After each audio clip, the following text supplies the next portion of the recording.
Well, hello everyone. I'd say Hello Merry there, Christmas, somebody. but that was yesterday. So I hope you guys all had a great Christmas. Happy holidays, whatever you celebrate. It's not New Year's yet, so we're still in fun time zone. So, But what did you get for Christmas, Neil? well, let's see. I got a couple Dragon Ball things, senzu beans, some blankets, some clothes, the typical shit. And then the biggest was a brand new PC, so I can finally do proper editing on my fucking computers. And it's a beast. It has the RTX 3070, which apparently is a high end, 16 gigabytes of RAM, 1,000 gigabytes of space. Yeah, it's pretty fucking awesome. I love it. It's Nice. AS something. I don't remember what the heck the brand is, but that doesn't matter. It's a really, really good computer. Now I can actually make videos. Nice. I didn't get a computer. You wish, right? I got some things though. I got Bayonetta 3, Pokemon Scarlet. Which that could be its own video for another time. Yeah. Sonic Frontiers. I got a physical copy because when we reviewed the game, I only had a download, so I got a physical copy of Sonic Frontiers. Yeah, I honestly felt like I had to buy the game twice because it deserves it. I got some movies, and I got a GTA San Andreas in the original Xbox. So that was good. For some reason. And then I got a signed pop vinyl of Super Saiyan Goku by Sean Shovel, so that was cool. I always thought he didn't like signing stuff because I remember he made a big stink about it one time, a couple years ago, maybe almost a decade ago. He got wind of people would like take his stuff that he signed and they put it on eBay and sell it extraordinarily high. He hated it. I mean, hey, I got something signed by him, so I'll take it. Hey, I don't like to. I'm not the scumbag that will get something signed by someone popular and then sell it off. I still have something signed by AVGN. Some call me Johnny. I'm fine. I'll keep that shit. So, but that's not really what we're here to talk about. No. Today we're here to talk about the bullshit story and chaotic, crazy, weird, confusing story of Kingdom Hearts, the franchise. Because this is going to be put into parts because trying to do Kingdom Hearts 1 all the way to 3, well, actually, Melody of Memories, because that's the newest entry, is impossible to do one video. Not gonna happen.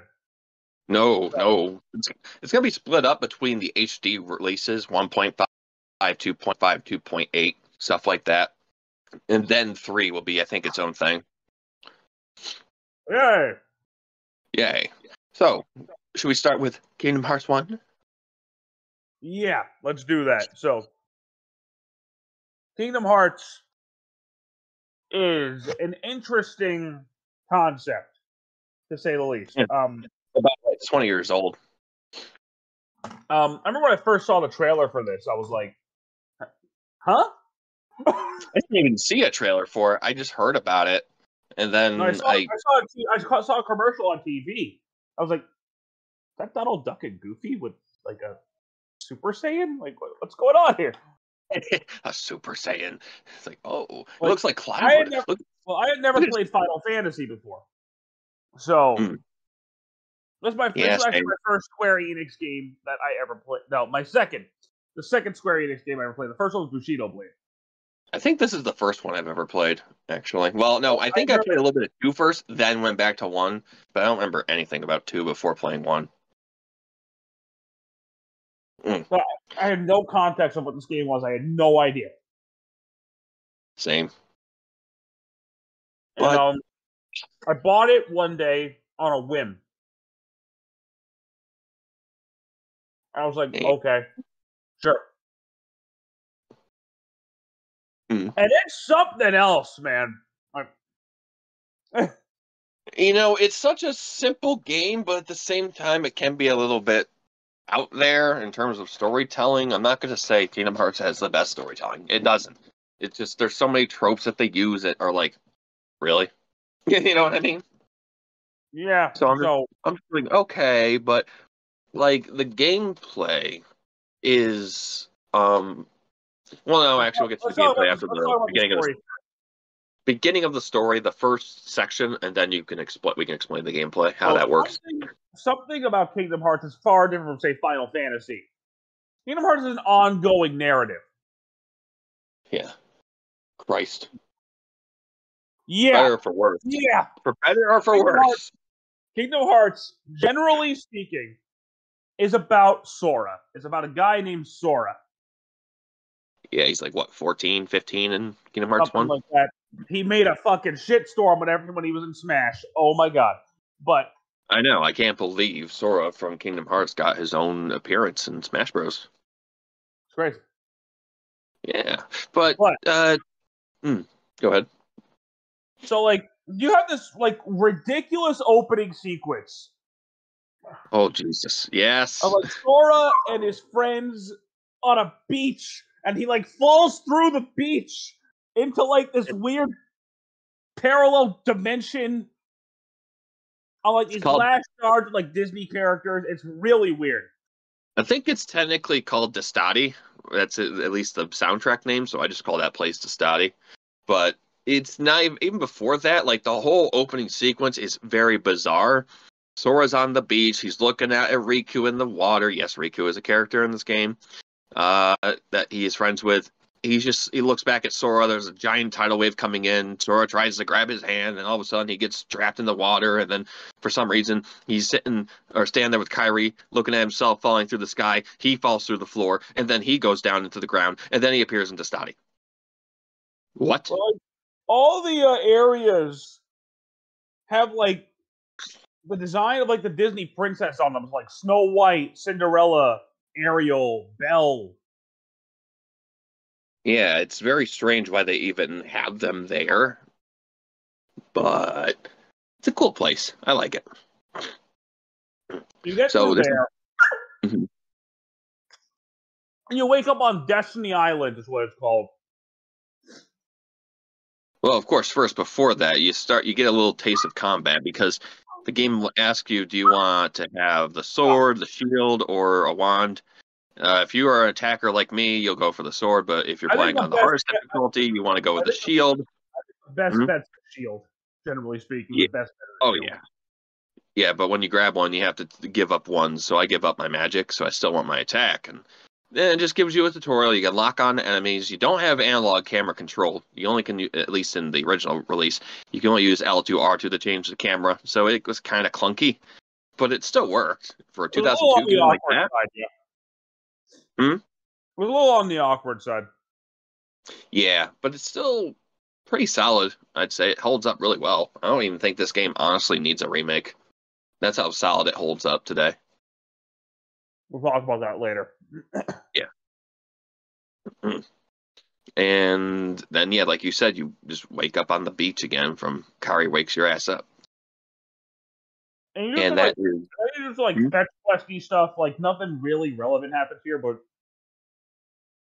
Tidus Waka probably has some better here and are here as little kids.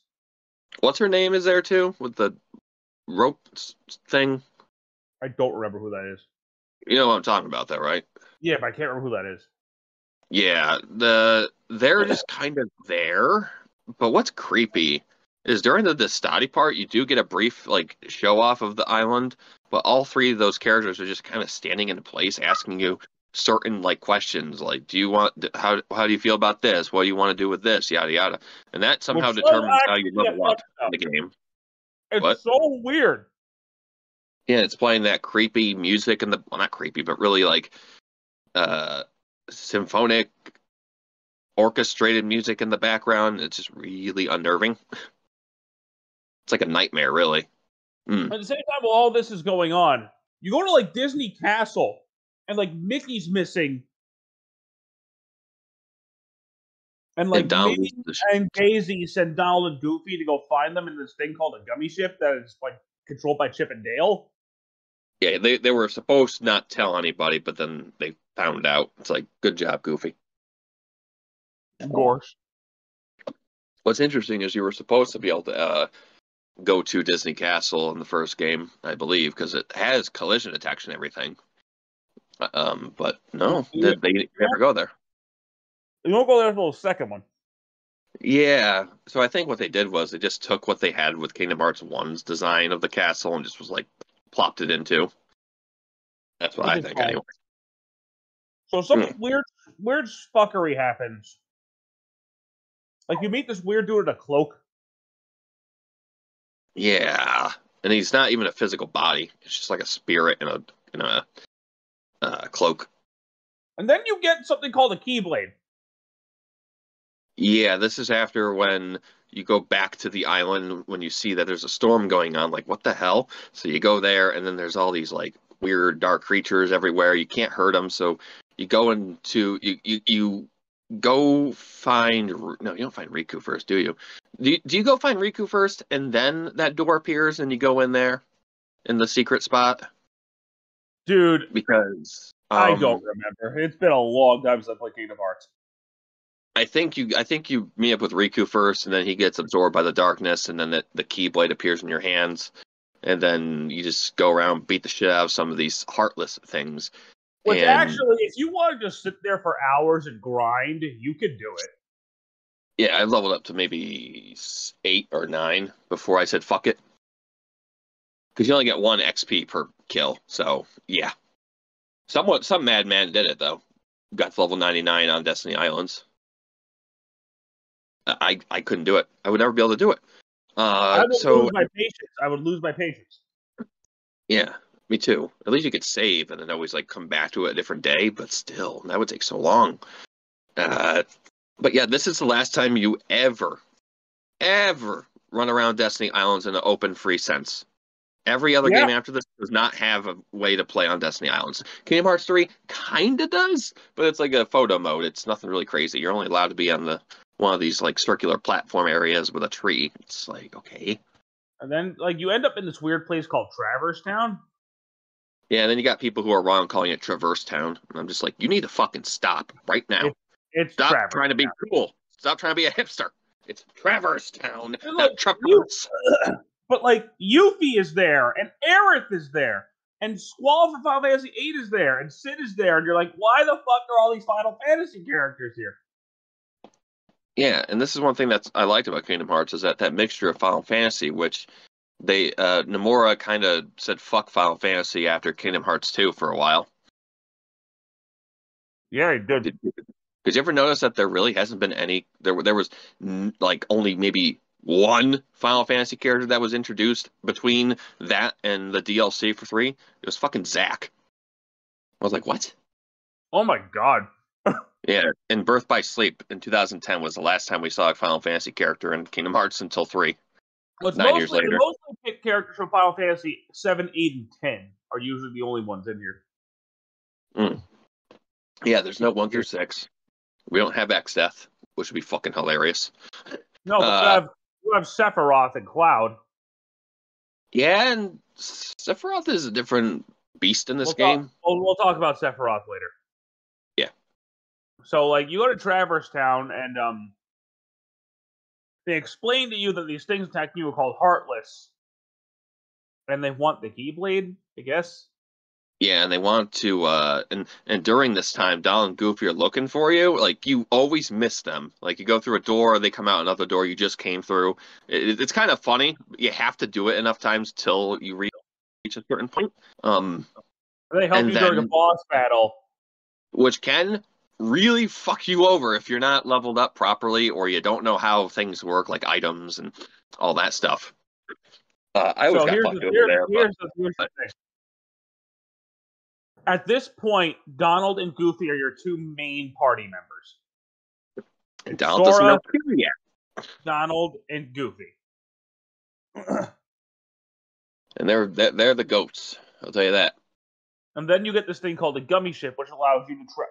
This is weird. It's an RPG, but it's actually more of a level-to-level game. Yeah, it plays like an action RPG, but these are all like just segmented in the different areas. Yeah, so like now you have the ability to open up, and you can go to either Wonderland, Deep Jungle, or I believe Olympus Coliseum. Yeah, well, first it's either Wonderland, Olympus Coliseum, and then you can go to Deep Jungle because you have to be 1 in order to get to Deep Jungle. No, you don't. Are you sure? Positive. I did Deep Jungle before I did Wonderland the first time I played the game. Did you do it before Olympus Coliseum? Yeah. Yeah, I always thought you couldn't do that one until at least you did one of the first places you go to, because it's question marks and all that stuff. Olympus Coliseum is based on Hercules, and it's mainly just an enemy gauntlet. There's not a lot to do here. Apparently, there wasn't going to be any story to that area, but they just thought, fuck it.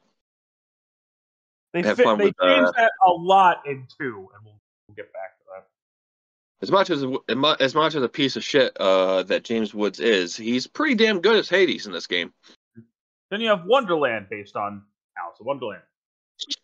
That's the world I would recommend going to first, because it's the easiest world. It's the easiest. Yeah, it's a little more of it's probably the most confusing world in terms of like where to go at first. But yeah, like this is where you can get Blizzard early if you get all these things to prove Alice's innocence, so the Queen doesn't kill her. You'll from the Cheshire Cat, you'll get Blizzard. I was like, ooh, okay. And then Deep Jungle is actually the toughest of the 3 initial worlds. Oh my god, yeah. Make sure you know how to use potions against the final boss, because you will get fucked.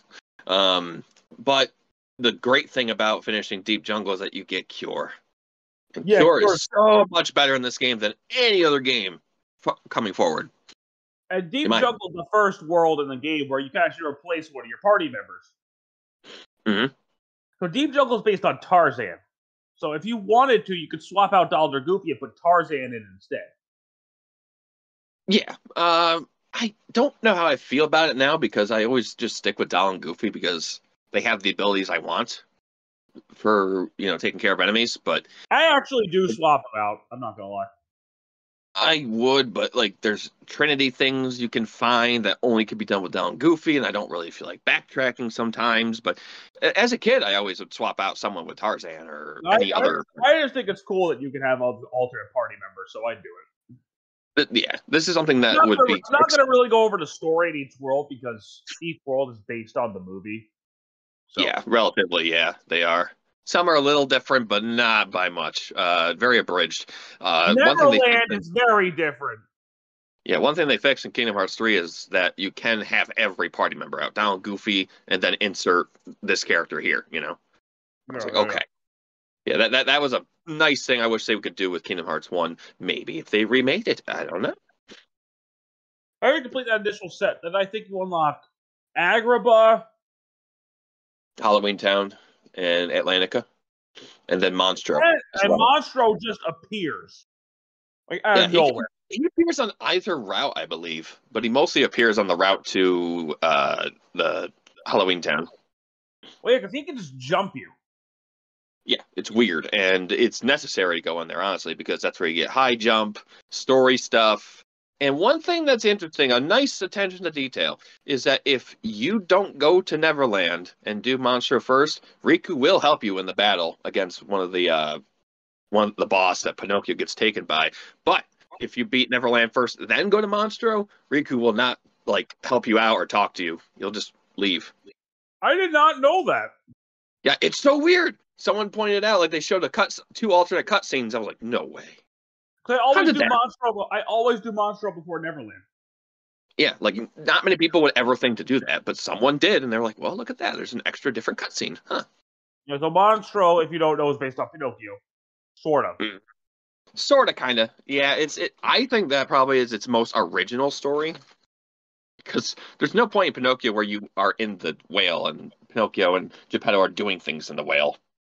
I mean, they're in the whale in the movie at one point, but, But they don't do anything in there. It's but in here, you go through Monstro's insides, and it's all weird as shit. And I don't like that world. It's probably my least favorite. I think because of the navigation. Is it 358? Is it Dream Drop Distance that finally has a proper Pinocchio world? Yeah, Dream Drop Distance does. I don't really remember it very much. I a lot of the worlds in that game just kind of bleh. Very bleh. Anyway, they Hunchback of Notre Dame. That would have been an amazing world, but no. We're getting way ahead of ourselves. Well, I mean, without proper context, these don't make sense. Halloween Town is kind of terrible. honestly like Halloween Town. I like it a lot music. more than Kingdom Hearts 2. Yeah, because it's more like streamlined. Because they also add the Christmas stuff. Yeah, because in Kingdom Hearts 1, it's only Halloween Town, and it's a lot more explorative than Kingdom Hearts 2's version. God, I like Halloween Town in both games. Jack Skellington can run around with you, and that's cool. Yeah, it's funny. He doesn't run. He, like, steps really fast forward because he's so damn tall. Agrabah, also not my favorite world. It is bad in the Agrabah section, but in the Cave of Wonders, it's not bad at all. And again, because, Aladdin can run around with you, so that's cool. Yeah. Yeah, and one thing that we didn't mention is that most of the Disney villains are working with Maleficent to get the 7 Princesses of Hot to unlock the keyhole to something. They never really specify. That Maleficent's the main villain. She's not. She's like the second main villain, really. We'll get to who the main villain is later, but yeah. So after that, you have the worst world in the game. The worst. Oh, Atlantica. Oh my god. As much as I hate it in Kingdom Hearts 2, at least it's just a very brief 3-4 minute song every time. This is like, you can explore everything, but the controls are so fucking weird. Like Kingdom Hearts 3 would get this right, the underwater controls, but this game just like feels so fucking slow and clunky and bad and like in terms of level design. Like you feel like, oh, how do I get here? And you go through every damn pathway and you have to find the most obscure way to get there. Like with dolphins going through these jet turbine looking fucking things where like water's rushing through tunnels. I hate it. And the boss sucks too. Oh god. After those worlds, there's Neverland. Neverland. Hollow Bastion. And then the end. You have to do Hollow Bastion last. No. Well, technically it's not the last world, but after you have to do all those other worlds first, then you go to Hollow Bastion. Then you have to take a second trip there, and then from there you go to the end of the world, which is honestly one of the most creepy worlds, in my opinion, for Kingdom Hearts. I don't know why. It just creeps me out. It's just such a weird trip going through there. But that's getting ahead of the plot, really. So, yeah, Sora can get upgraded with things like magic and what else? Like these special moves like Ragnarok, Ars Arcanum, just a bunch of really cool things. Only problem is on the PS2 version is that they're locked to you have to push the D-pad up or down to get to the menu to use it, but in the HD remaster, they just put it to the triangle button or Y button, depending on if you're playing on Xbox or PlayStation. And it's pretty damn nice. And like, you can push triangle to open chests now, and you don't have to open it with the menu. It's stupid. And there was something else they changed. I think it was talking to people. I can't remember. But yeah, this game is very explorative too. Like, it's a lot more platform heavy than any other game after this until 3. Yeah, and the platforming's not great. It's not. It's clunky as shit. Until you get the What's interesting about Hollow Bastion is the partner you have is the Beast. Yeah, for some reason he's the character they chose, which is fine because he's my favorite of the partners. Oh, he's the most powerful one in this game. For sure. He's not in Kingdom Hearts 2, but yeah, he is. He's not the most powerful partner in Kingdom Hearts 2. Oh, I thought you said he wasn't in Kingdom Hearts 2 at all. Like, I was like, wait, no, what? He is. He's a Beast Castle, but he's not the most powerful partner in Kingdom Hearts 2. Not by a long shot. No. But, sorry. I'm trying to clean my glasses off. When you get to the end of the world,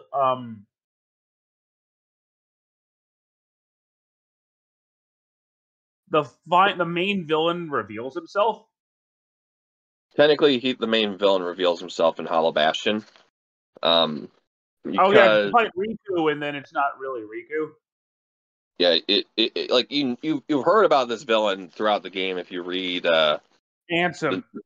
The Ansem notes and just pay attention to the plot in general. You'll know who he is, just don't know what he looks like. Because Riku's been a dick the whole game, but I guess it's not really Riku, it's Ansem. No, it's Riku all the way up until the point where he ends up like getting his ass beat by Sora and Hollow Bash. He's like, "Why can't I win?" And then he runs into Ansem in that cloak that from the beginning of the game, and he ends up just like fusing his body with Riku. So then he becomes the Ansem Riku that we fight later on, a little bit later on. And then he detaches himself from Riku and is able to have a physical body again. And that's why Ansem. And it kind of explains why Ansem looks slightly different than what we see him as in Kingdom Hearts 2. It's like, we took care of Ansem there. Why is he still da-da-da-da-da? Like, why does he look so different? It's like, well, because Riku and Ansem mixed their bodies together, and boom, that's why he looks the way he does. Never thought of it that way. I was like, okay, that's cool. But, so Sora, Donald, and Goofy end up defeating Ansem, because of course they do. Through a very weird set of like events, my man. Very weird. And, like, they have to close the door to darkness, and then Mickey's there. Yeah, Mickey was in there the entire time doing something. Like, he has the Keyblade in the realm of darkness. Yeah, that's explained in Birth by Sleep 0.2, a fragmentary passage. Like why he's in there. For some reason, he knows who Sora is. He's like, "All right, Sora, we gotta do this." Something like that. Yeah, like what? I don't know how he knows him, but whatever. And then fucking Riku is on the other side of the door. Riku's like, "Okay, I'll find you later," or something like that. And like, take care of her. And like, you try to go save Kairi, and you guys get separated. And then like, they're the dumbest shit too. It's like, why don't you just jump on the other side with her? Because then you can't have when you walk away. You know. That's just so cheesy now. Like, oh my god. I mean, Kingdom Hearts, they were clearly sequel baiting, and like, I wish they didn't, because what if this game had failed? Yeah, this game was supposed to be a one-off idea, but I think Square Enix was seeing the reception being really high, so they're like, we're probably gonna have to make a sequel, so that's why they did that. It wasn't sequel, just one sequel. Okay. Yeah. Then they went a little overboard. Okay, very overboard. The game just kind of ends. Yeah, with them looking for Riku and Mickey, and then they just run off into the sunset, not sunset, but the hills, and then for some reason Donald and Goofy have the regular clothes again, then they don't in the next game. It's like, what? I don't get it. It's a very strange transition. It doesn't feel like it was written to be a sequel at all. But there's a special battle in Kingdom Hearts 1 that's in Final Mix exclusive against the main villain of Kingdom Hearts 2. It's definitely a teaser for 2, and I forgot what he's called in this one because they don't call him his real name. No, and there's an extra report that's only in the Final Mix version that talks about nobodies. So they were definitely setting up Kingdom Hearts 2. Yeah, but before Kingdom Hearts 2. No, we haven't finished talking about Kingdom Hearts 1 yet. So we got to talk about the gameplay because we haven't really delved much into the gameplay. It's a weird action RPG hybrid thing. Like, it's more an action RPG than really anything, and a platformer to a degree. The combat system in the first game is kind of clunky with the menu. I'm not gonna lie. Yeah, it's better in the HD remaster, but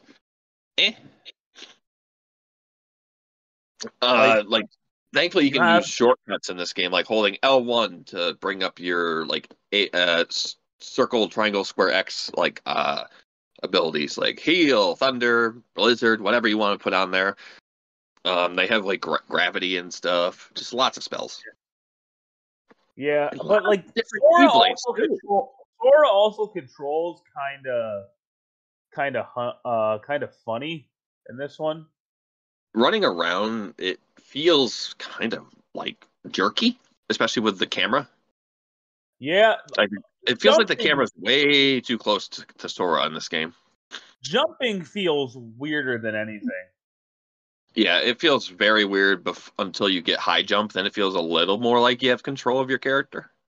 Yeah. You also have summons, which you got glide too, which really helps. Yeah, so like you could summon just like in Final Fantasy, but instead of something like Ifrit or Bahamut, you summon Simba or Tinkerbell or Dumbo or Mushu. Yeah, there was it's funny. Next, the Kingdom Hearts 2 was supposed to have a Final Fantasy summon.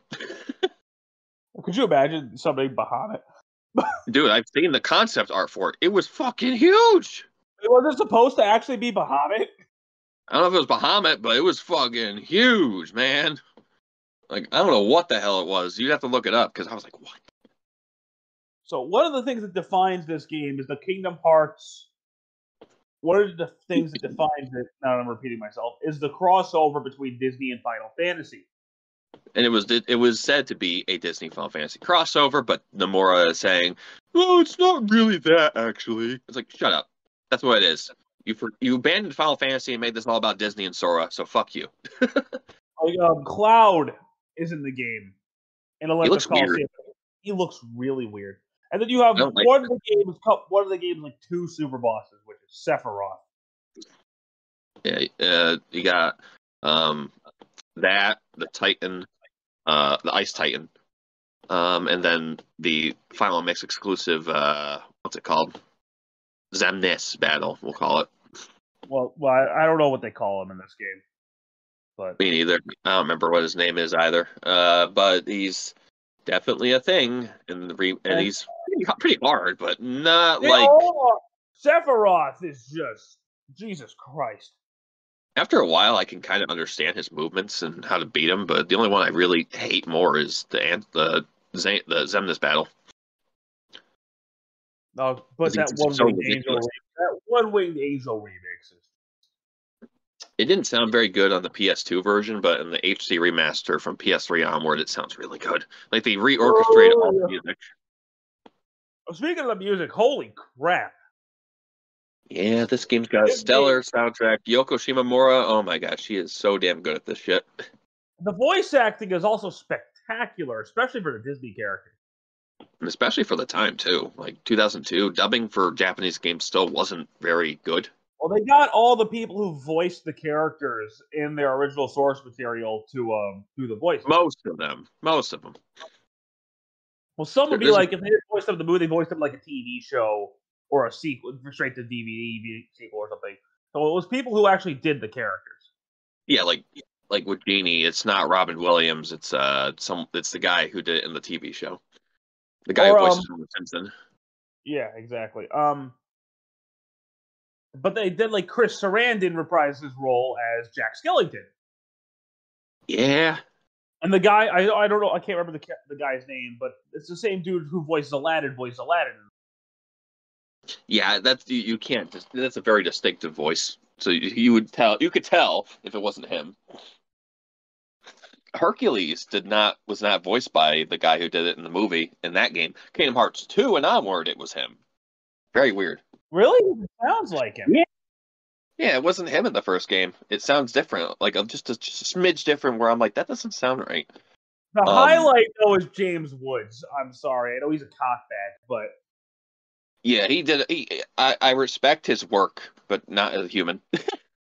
Like he did a fantastic job at Say's in Kingdom Hearts 1. Does even better in 2. But trying to think of anyone else. Danny DeVito's not in this as what's his name? Phil, which sucks, but I don't think Danny DeVito really would want to spend time on that, to be honest. True. He's got better things to do, I imagine, in his mind. Yeah. It just sucks that they didn't get him, but it's the sound alike is damn near perfect, so I didn't notice at first. But who else is in this game that I'm trying to think? I don't know if Clayton is the same voice actor or not. It sounds. It doesn't sound like him. I can't tell though. Tarzan, I think, is the same guy. Yeah, I think it is. He sounds very similar, if not the same guy. I think Jane is also the same voice actress. I think so. You know what's weird about that game, that world? Where the hell is the professor? Oh my god! Yeah.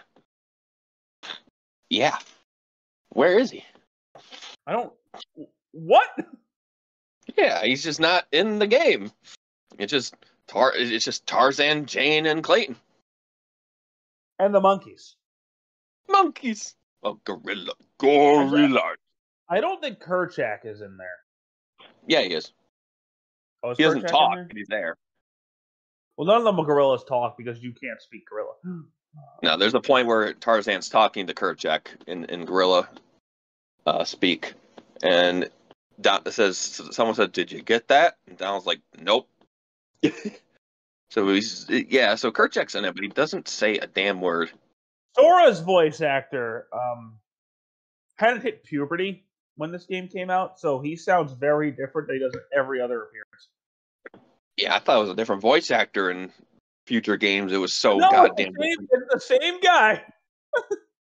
And he's still voicing him, and he's in his 30s or so now. Think about that. You know, he's been voicing Sora since 2002. Yeah, so 20 years later, it's like, what the fuck? Everyone was wondering, like, oh, is he going to reprise his role in Kingdom Hearts 3? I'm like, yes. Why would they get rid of him? I mean, his voice is like part of Sora's character. Yeah, you can't take that away. If you do, then you're kind of like fucking up. But Sora's actually pretty good in this game compared to future games. Future games, he's kind of stupid. Graphically, this is one of the better PS2 games of the. I'd say it's one of the best looking PS2 games, honestly. No. It was one of the best looking early PS2 games. The second one completely destroys this graphic. Well, yeah. I'm just saying, in general, for PS2, that's pretty fucking impressive. Like, the mouths are weird to me. Sometimes they're 2D images, and sometimes it's full mouths. It's weird. Yeah, that's kind of a problem that these games had until Kingdom Hearts 3. Which I hate. But it's more so noticeable in Kingdom. It's way more noticeable in 1 because they did it a lot more. Yeah, they did. And it bothers me, but, you know, first time working on the new hardware, I guess. But then the PS2 was a little bit of a bitch to program for, at least for most developers. So the fact that they were able to get the graphical power out of the PS2 that they did is pretty impressive. Because PS2 was not known for a graphical powerhouse. It was the weakest of the 3 consoles of that generation. But the Kingdom Hearts 1 is still a pretty fun game, all things considered. It's not the Kingdom Hearts game I tell you to play. Obviously, you would have to start with Kingdom Hearts 1 first if you're going to play. If you want to follow the story, you better start with this one. Yeah, don't start with the prequels to this game, otherwise you'll ruin surprises. Don't start. If you're going to play Kingdom Hearts, you have to play them in release order. Yeah, that's why you should just get the HD collections. They have the collections in the correct order. So yeah, and they you can get something that has all the collections and the third game for like $40, $50. And it has them all in the order they want you to play it in. Yeah, because you don't want to play it from the beginning of the very beginning of the story to the end in that kind of chronological order, because that could fuck some things up with continuity, maybe. Or you'll sit there and be asking, why wasn't this from like Birth by Sleep? Why wasn't this mentioned in Kingdom Hearts 1, Kingdom Hearts 2? You know, they weren't thinking about it at the time. Mostly. But next up, instead of getting the proper sequel, we got a Game Boy Advance weird card game. Yeah, we got a sequel, but it wasn't really a main sequel, I guess you could call it. It's like a half sequel. Yeah, so this one's called Kingdom Hearts Chain of Memories, which was a Game Boy Advance game that uses a card battle system. Yeah, many people say the Game Boy Advance version is better than its PS2 remake, and from 2007. That's kind of sad. Yeah, I don't know how or why it is, but I just hear that it's better. I'm like, oh, okay. The game style probably fits for the Game Boy Advance more than the PlayStation 2. Yeah, because it feels like it's Kingdom Hearts 1, but with the card system, and it doesn't feel very fun. It's more fun as Riku, because you can play as Riku in that game, in the PS2 remaster. But his version feels pretty damn fun compared to Sora's, because it's reversed. I can't even say the story's not that relevant, because it ties directly into Kingdom Hearts 2. Yeah, so you have to pay attention to this game and play through this shitty game. Honestly, I hate it. I don't like the game. I'm just going to be outright. I don't like it. I don't either. I've never been able to finish it. I have to just watch the story on YouTube because I'm just like, no, I can't play this game. I was able to beat it back when I was a kid in 2007, but I tried playing the Riku's, but by then I was so burnt out I didn't care. And it does have a lot of things you need that you need to know for Kingdom Hearts 2, because otherwise, if you jump from 1 right to 2, you're gonna be like, what? Who? What? What's going on? Hold on, why is Sora here? Who is this kid? Why is Riku there? Like, what? Why is this happening here? Like, what? Yeah, it's so annoying that they split off these games as like main story onto different consoles, literally every fucking console. Like there are some people the DS, mobile phone, and like from 2000s, the really shitty phone mobile games. Thankfully, nowadays that's not really an issue anymore. No, because handhelds are dead and consoles are pretty much it. Thank God. And you can just get all the games on one set now. So. Yeah, and especially the handheld ones like Birth by Sleep and Dream Drop Distance really benefit from being on consoles. Yeah, they do. But yeah, Chain of Memories, I don't really care for it. I don't care for the card system. I don't like how everything is reused. There's nothing. Yeah, nothing original. Except maybe the final boss. And that was like way easier than the battle I did against Vexen, the guy with the shield. Yeah. And he has that weird laugh. He's got blonde hair. You know what I'm talking about. Yeah, I do. Yeah, he was a bitch. I hated him. But once you figure out the card system, apparently, you can just break the game in half, but I don't give enough of a fuck to learn it. There's one more game I want to talk about. And that's 358 Days Over 2. Dumbest title in the franchise, almost. So it focuses on a new character named Roxas. Yeah. Now, in Kingdom Hearts 1, Sora turned into a Heartless at one point. Okay. Cool. Which, when you become a Heartless, a nobody is also created. And what's weird is when a nobody of you becomes that, it's supposed to be a carbon copy of you. But why does Sora's nobody look different than him? That will be answered in Birth by Sleep. But Sora got his heart back, so these two like exist at the same time. Yeah. It's strange. I don't think that was thought of at the time, but maybe it was. I don't know. And you control a new character in 358 over 2 days named Roxas. To be 100% honest with you, I have never played this game. I've watched the movie version of it on the HD compilation. Never played the game. I watched my cousin play on his DS, and I tried it. Don't. Just don't. It's bad. Like, you move with the D-pad, and you use the touchscreen to move the camera. Ew. Yeah, you can play as a lot of characters, like Mickey, Donald, Goofy. I'm not kidding, and some other characters, but it's not worth it. And they knew it was not worth remaking because it's just not a good game in terms of its gameplay loop. So they turned it into a movie, which was a half-assed movie because a lot of it was like still images with text saying, "Oh, they did this today, and then they went and did that." It's like, okay. And some of the cutscenes are kind of fucking weird because there'll be a moment where this original character, Xion, has her hood on, and then the next angle, she doesn't have her hood on. It's like, whoops. I mean, it's part of the story, so you gotta watch it, but it's kind of sad, actually. It's probably the weakest bit, along with Coded, of the whole for the whole franchise. Yeah, but in terms of the story, it's probably one of the stronger ones because you get more background on Roxas and in this original character, Xion, where she just ends up no longer existing because she's just a creation of Sora's memories of Kairi, apparently. Weird. Anyway, yeah, we can talk about how far the Kingdom Hearts story up its own ass is, but that's not what we're here to do. So. Yeah, no, it can get a little too melodramatic here and there, but you can still have a fun time with it. So the next time we do one of these, it's going to be Sonic Adventure. Ooh, let's go. Two Sonic Adventure games. So outside. Let's stick around for that one. I don't know if we're gonna do another one of these before the end of the year.